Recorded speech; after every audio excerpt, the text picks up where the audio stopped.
Everyone, welcome back to the channel. Welcome to another blog. मैं हूं टैंको सिंह और आप देख रहे हैं टैंको सिंह BXP। तो आज अपन बात करेंगे फ़्लाइट्स, वीज़ा एंड एकोमोडेशन के बारे में। तो चलिए स्टार्ट करते हैं। तो फ़्लाइट्स के लिए आप skyscanner.com करके एक वेबसाइट है। देखिए आपको यहाँ दिख भी रहा होगा, skyscanner.com। उस पर आप जाइए, डिस्क्रिप्शन में मैंने लिंक भी दे दिया है।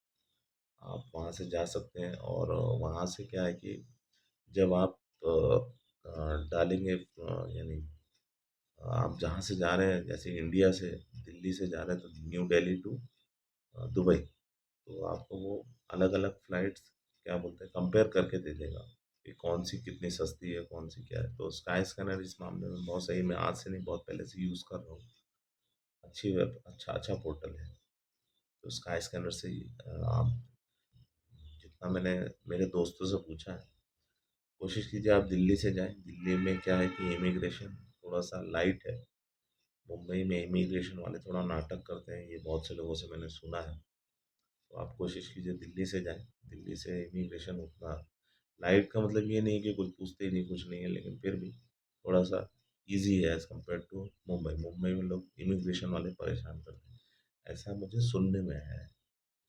आप दिल्ली से जा सकते हैं, लेकिन अगर कोई महाराष्ट्र में ही रहता हो तो वो तो ऑब्वियस सी बात है, वो मुंबई से ही जाएंगे। तो बाकी आप फ्लाइट ढूँढना चाहते हैं तो आप स्काई स्कैनर से ढूँढ सकते हैं। आपको जाना और आना दोनों फ्लाइट करनी पड़ेगी, क्योंकि वो इमिग्रेशन के लिए मैंडेटरी है। चेक हो गया, डमी टिकट बना के मत जाइए, डमी टिकट बनाएंगे तो पकड़े जाएंगे। और एक बार डिपोर्टेशन का स्टैंप आपके पासपोर्ट में लग गया तो बहुत बड़ी मुसीबत हो जाएगी, आगे भी आपको वीज़ा इतने आसानी से नहीं मिलेगा। तो कुछ भी फर्जी मत कीजिए, और ये मत सोचिए कि अपन कुछ भी फर्जी करके एयरपोर्ट से बाहर आ जाएंगे, ऐसा नहीं होगा, फंस जाएंगे आप। आप कोशिश कीजिए कि आप, जैसे आप जाने का तो टिकट कर ही रहे हैं, वापस आने का भी टिकट कीजिए 10-15 दिन के बाद का, लेकिन वो टिकट कैंसिलेशन वाला रखिए, ताकि उसको इमिग्रेशन क्लियर करने के बाद आप उसको कैंसिल कर दें 1-2 दिन में। तो वैसा वाला टिकट रखिए, उसको कैंसिल कर सकते हैं, क्योंकि आपको वहाँ दिखाना भी पड़ेगा टिकट।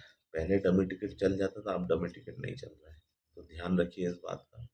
डिपोर्ट मत होइए, अपने पासपोर्ट को बदनाम मत कीजिए। कैंसिलेशन वाला टिकट बनवाइए, और वो रिटर्न का, और वो बनवा के जाइए। उसके बाद आता है वीज़ा। वीज़ा आपका विजिट वीज़ा, ज़्यादातर लोग विजिट वीज़ा पे ही जाते हैं।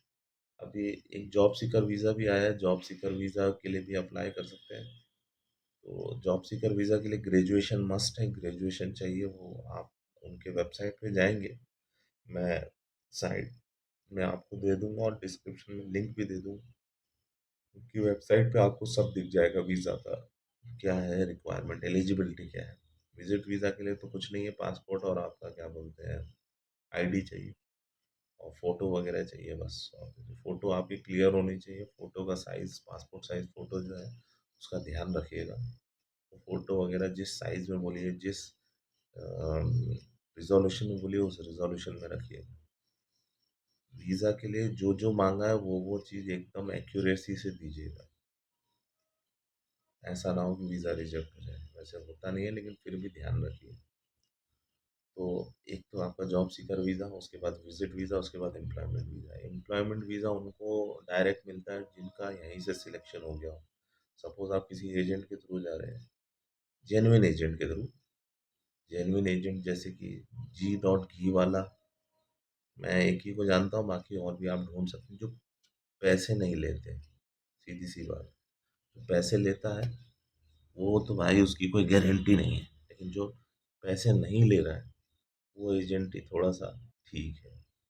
G.Ghi वाला बहुत पुराने एजेंट है, और ज़्यादातर लेकिन वो इंजीनियरिंग जॉब्स के लिए आपको जॉब लगवा के देंगे गल्फ़ कंट्रीज़ में। कहीं पे भी बहुत सारी वैकेंसीज़ हैं, आप उनके पोर्टल पे जाके चेक कर सकते हैं। वो लिंक भी मैं आपको डिस्क्रिप्शन में दे दूँगा, आप चेक कर सकते हैं।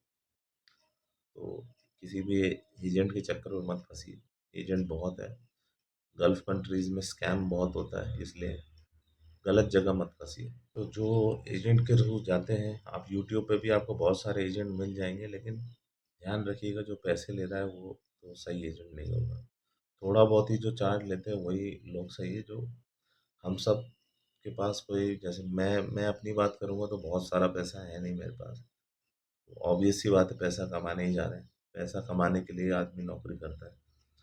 यहाँ थोड़ी सी दिक्कत है, वहाँ थोड़ा सा आसान है, लेकिन वहाँ आपको जेन्युइन मेहनत करनी पड़ेगी। यहाँ काम चोरी थोड़ी सी चल जाती है, वहाँ वो भी नहीं चलती। 12 घंटे यानी 12 घंटे काम करना ही है। और सेल्स का हुआ तो टारगेट आपको पूरे करने ही है।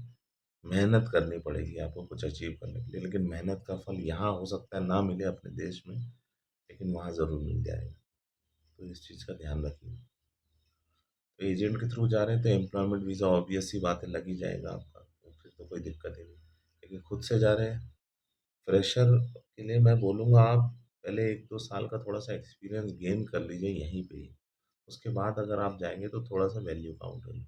आप करते रहिए अप्लाई। अगर आपको यहीं से, अगर आपको कोई बुलाता है, कोई ऐसी कंपनी आपको बुलाती है, कोई अच्छी कंपनी है, तो अच्छी बात है कि आप शुरुआत से ही आपका जीसीसी का एक्सपीरियंस रहेगा तो बहुत बढ़िया है। गल्फ कंट्रीज़ का अगर आपका एक्सपीरियंस रहेगा तो बहुत अच्छी बात है। आपकी स्टार्ट ही वहीं से हो रही है।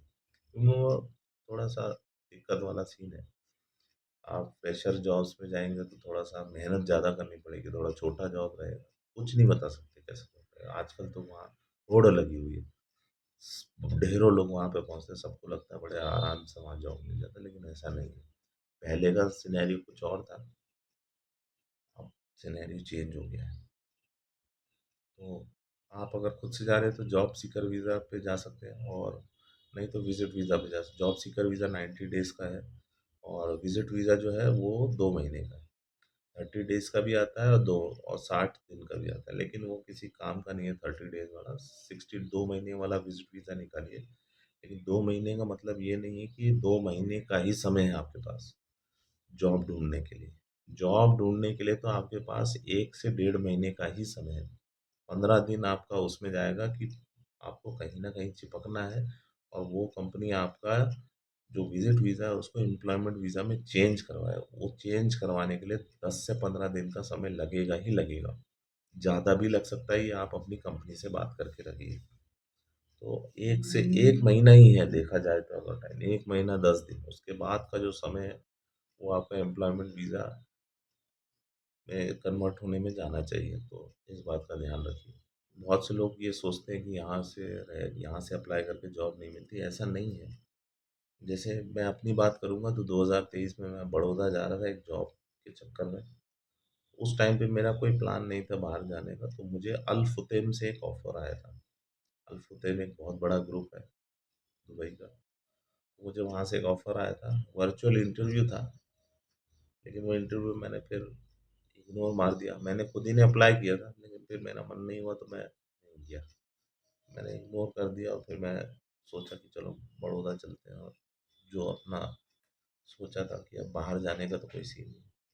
लेकिन वही है कि हालात चेंज होने में समय नहीं लगता, कभी भी कुछ भी हो सकता है।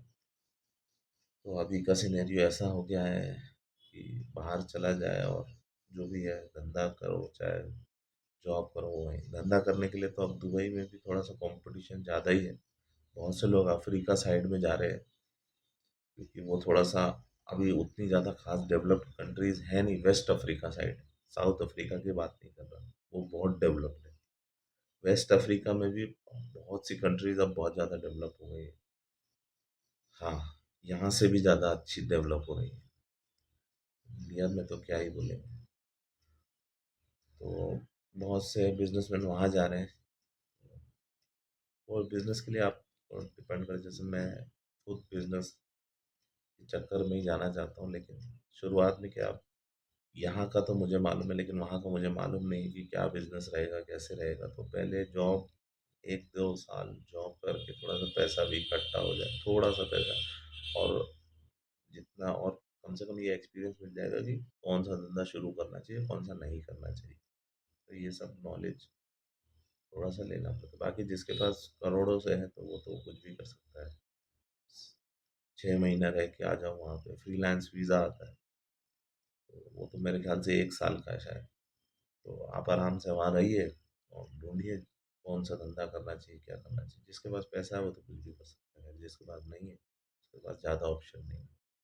विजिट वीज़ा लीजिए 2 महीने का, लेकिन ध्यान रखिए 1 डेढ़ महीने के अंदर ही जॉब ढूँढ के फिक्स होना है कहीं न कहीं, कैसे न कैसे, कुछ भी करके फिक्स होना है, चाहे जहाँ भी फिक्स हो जाए, वापिस नहीं आना है। ये नहीं कि बाद में होम सिकनेस भी सताने लग जाती है, ये बात ध्यान रखिए। ख़ास तौर पे जो फ्रेशर है, एक्सपीरियंस वाले भी जो हैं, होम सिकनेस बहुत होगी। वहाँ जाने के बाद ऐसा लगेगा कि यार मैं क्यों आ गया? क्या लग रहा है? क्या हो रहा है ये?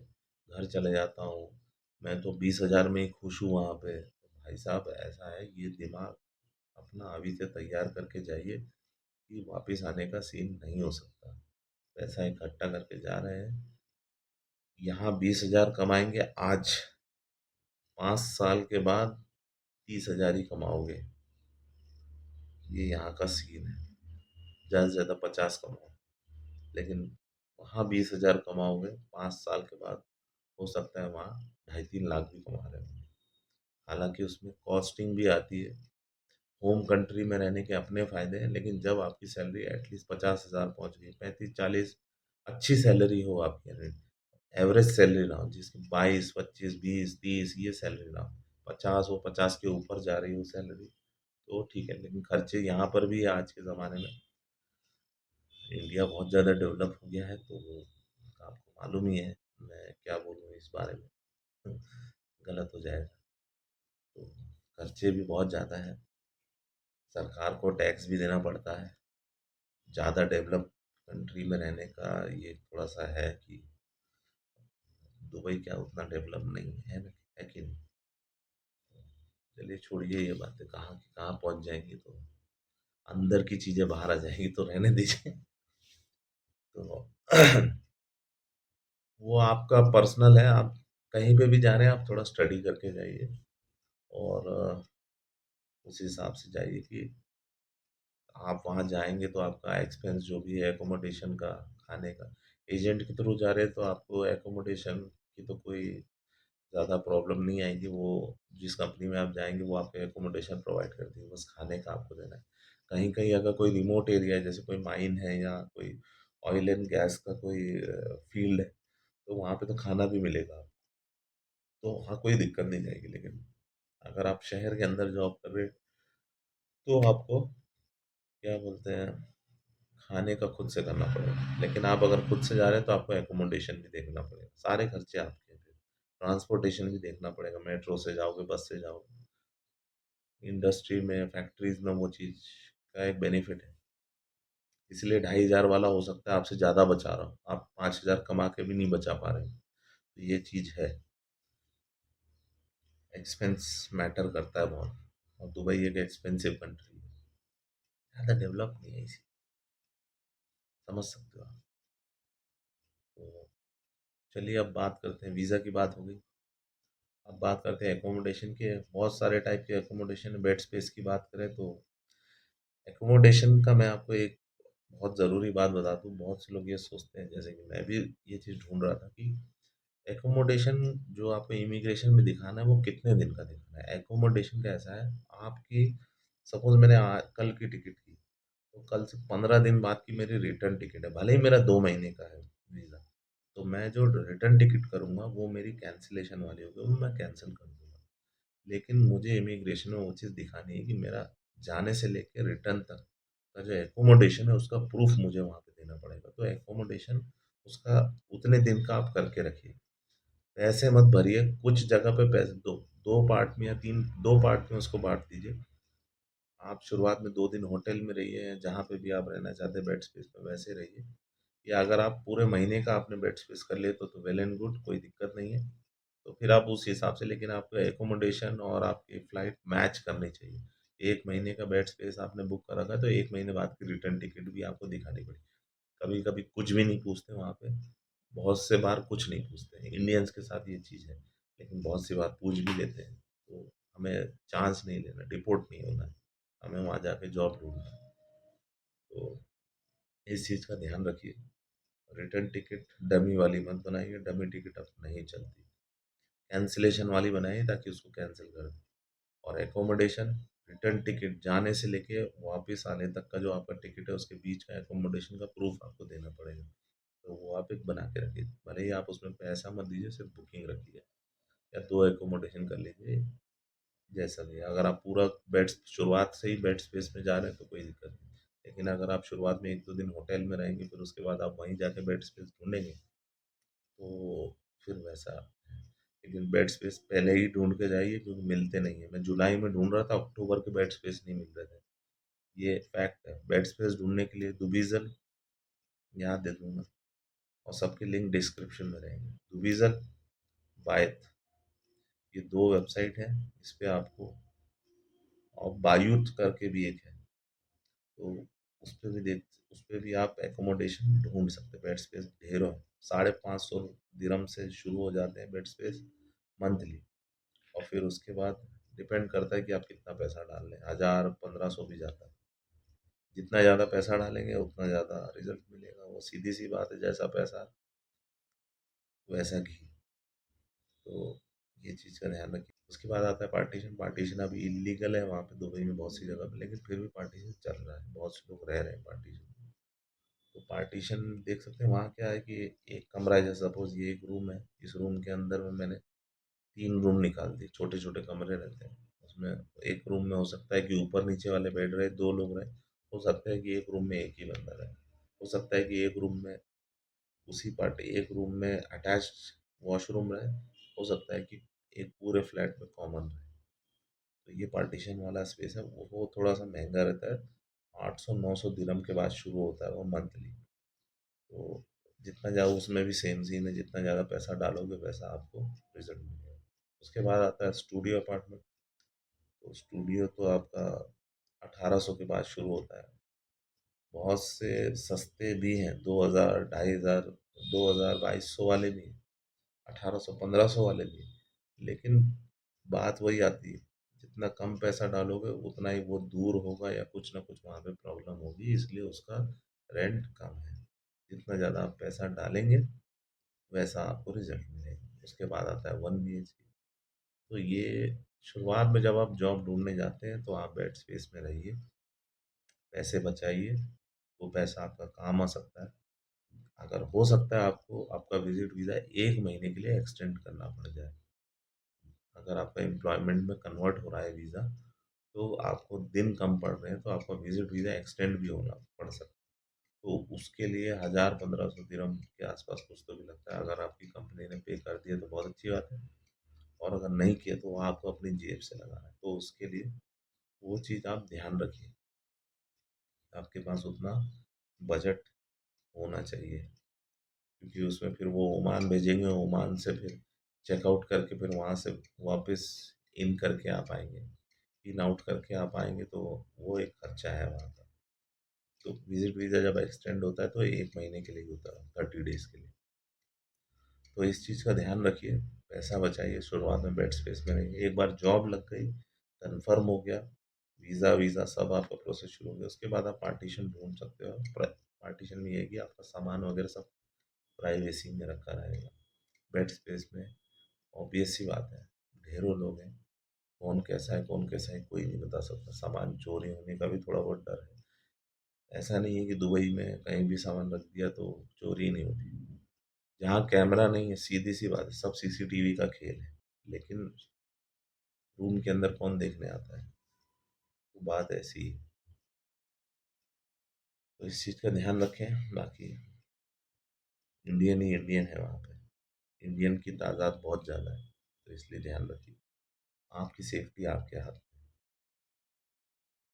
तो ये हो गया एकोमोडेशन। शुरुआत में बेड स्पेस में रहिए, उसके बाद पार्टीशन देखिए, उसके बाद आप अगर फैमिली लेके आ रहे हैं, जैसा भी जो भी बनता है, वो आप स्टूडियो या 1 BHK में शिफ्ट हो सकते हैं।